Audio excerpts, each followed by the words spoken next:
Hello, everybody. Welcome back to Kansas City, the Nike EYBL stop where a number of Indiana basketball recruiting prospects are playing. As you know by now, he's Trevor Andershock. I'm Jeff Rabjohns. It was another full day for us here in the gym watching the prospects. Trevor, I know you got a number of guys you want to talk about. I'm curious your thoughts about Ethan Taylor. You've seen him now for a couple different weekends against different types of defenders. I know you really like him. Tell everybody what you see and why you like him. Well, it's kind of interesting. You have a high major recruit, 7-footer that always comes off the bench for a MoCan team. They're talented MoCan team. Plays behind Tristan Reed, another high major top 30, top 40 type of prospect. But when he comes in, he is productive and he's efficient.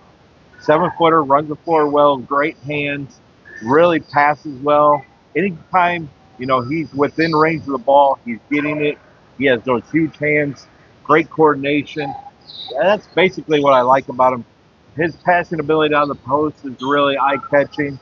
And then he has a soft touch, either, turning in the lane with a half hook or at the free throw line. He's a really good free throw shooter, especially for a 7-footer. I think those traditional center skills from Ethan Taylor really stand out, and that's why I like him so much. Makes a lot of sense. One of the guys I got to watch for quite an extended period of time yesterday and today, Caleb Gaskins, 6'8", 6'9" power forward from the Knight Riders program down there in Florida. He actually was the starting center on Miami Christopher Columbus, the team that won the Chipotle Nationals there at Hamilton Southeastern High School in the Indy suburbs. Obviously, that was a team led by the Boozer twins, but he plays power forward on his team, his Knight Riders AAU team. And he's a 5-star already, and I think among the reasons why, he has real power to his game, but he has really good balance, really good agility, knows how to use angles, knows how to use leverage, can go inside, play a little bully ball. He's also getting to the point he can step outside and make threes. I think he had 9 made threes in 9 games coming into Saturday's game. So not like a high volume shooter or anything, but he does have the ability to kind of threaten you, go out. Not a high percentage, but he can go get one here and there. Defensively, he's got a lot of switchability to him. He was able to switch out onto a wing, went out. He has good quickness with his feet. He now has an Indiana scholarship offer among many. But he showed today why he's such a talented player. He was one of the guys I really enjoyed watching today. I thought it was interesting. Gaskins hasn't been efficient. He's put up some pretty good raw counting number stats, points, rebounds, but efficiency from 2 and 3 throughout the EYBL play has not been very good. But he hasn't even turned 17 yet. Turned 17, I believe, in October, Yeah. sometime in the fall here. So really young for that 2026 class. Like you said, physical specimen, quick, athletic, big, strong kid.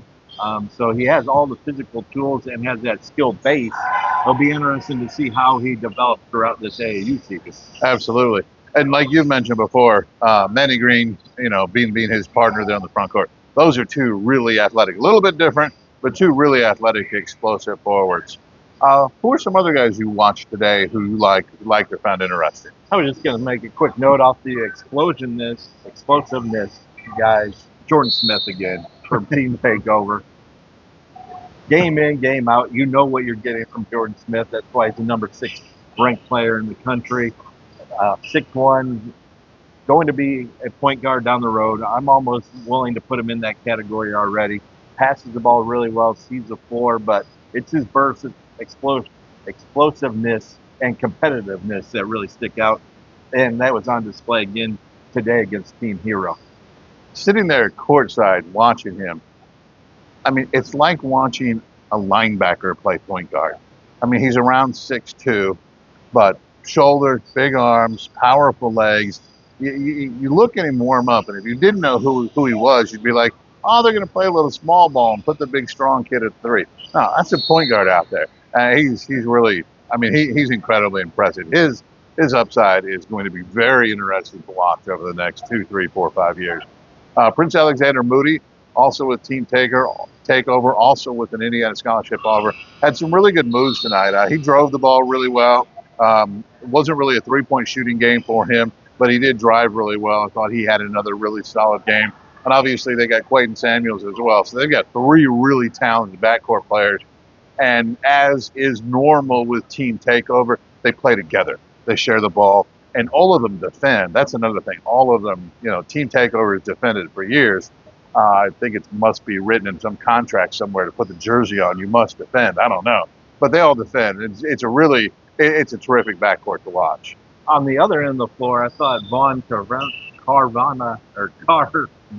is that how you say it? Carvala. Yes. Carvala, that's what I was trying for there. Not Carvana. Carvala. He is not selling the car, at least not yet. But I thought he was really impressive against Team Takeover.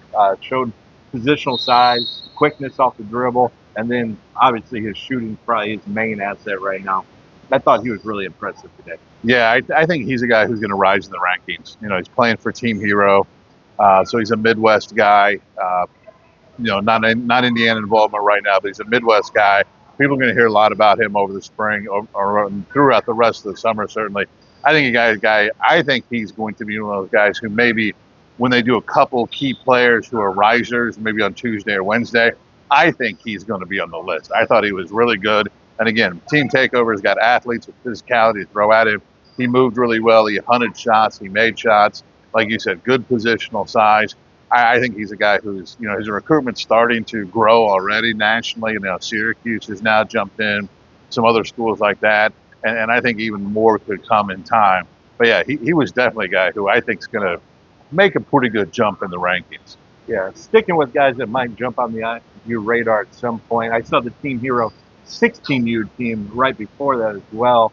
Have Con Knippel's younger brother, Kager, Jack Conan as well, and Donovan Davis. I thought those three have high major potential. Knippel's brother is a shooter just like Con. Probably not the playmaker that Con was at the same point, but more size, a little bit taller, probably 6'5" already as a sophomore going into his junior year. So I think those three guys could potentially end up on the IU radar, or at least in the Big Ten at some point down the road. Sure. Another guy I got a chance to watch today, watching some of the 16Us, was Malachi Jordan of the MoKan program. He now has an Indiana scholarship offer. God bless you. Good night. If you didn't hear that, God bless you and good night. But we'll go ahead and finish.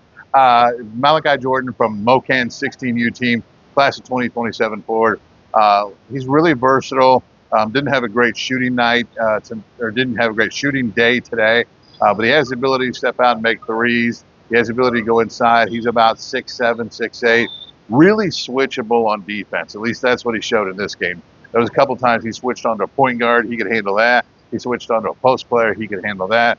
He certainly fine defending forwards, and had a really good conversation with him. Dropped a couple notes on the Peegs.com board about that. There's a couple of interesting tidbits you want to see.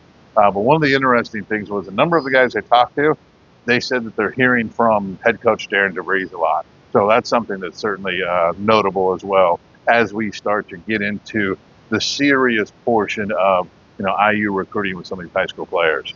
And I wanted to hit on one name you talked about yesterday, Naz Hines. I got to see him today for the New York Reds. Really impressed with his athleticism, both vertically and laterally. For a guy his size, his weight, his strength, he really moved well, really popped off the floor. Second jump was really good.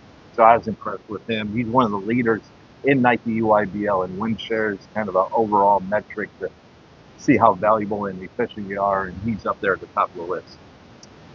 That'll wrap it up for us for Saturday's action here at the Nike EYBL stop here in Kansas City. We'll have a full recap coming in the morning and have much more coming on Peegs.com throughout the Memorial Day weekend. But to wrap it up for tonight, for Trevor Andershock, I'm Jeff Rabjohns for Peegs.com.